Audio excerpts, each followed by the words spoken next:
Madame Badinter, vous qui, telle une pléiade d'étoiles médiatiques, arborez le glorieux titre de philosophe, vous qui, par un curieux dévoiement, par approximation ou par hasard, situez en France le moralisme victorien, vous qui haïssez les écologistes au point de faire de petits groupes de résistants qui tentent désespérément de préserver du massacre industriel et touristique quelques espèces et quelques ethnies sans défense, les ennemis publics numéro 1.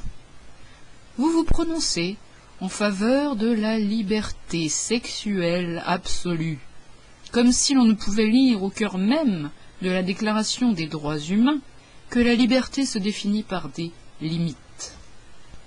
Qu'est-ce à dire que cette liberté dont vous parlez ?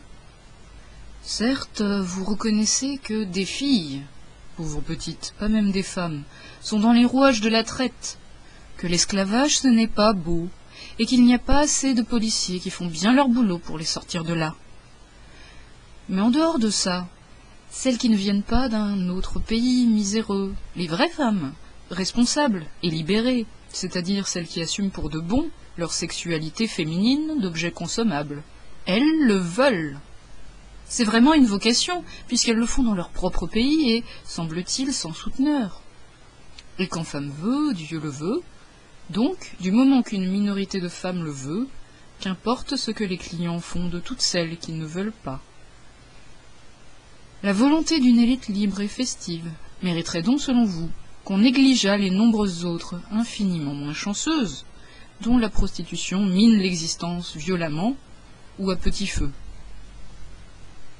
Or, dans cette affaire, où est-il question de liberté sexuelle ? Veut-on limiter la fréquence ou la durée des rapports sexuels ?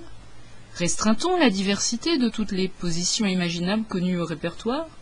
Ou même le nombre de partenaires participant au coït ? Cela n'en a pas l'apparence. Peut-être espère-t-on limiter la toute-puissance de l'argent sur les êtres humains, tout comme les écolos que vous détestez tant espèrent sauver le vivant de son emprise, parce que les corps libres ne sont pas monnayables. Ainsi, Madame Badinter, ce n'est pas en soutenant le pouvoir de tout acheter que vous serez secourable à la liberté humaine.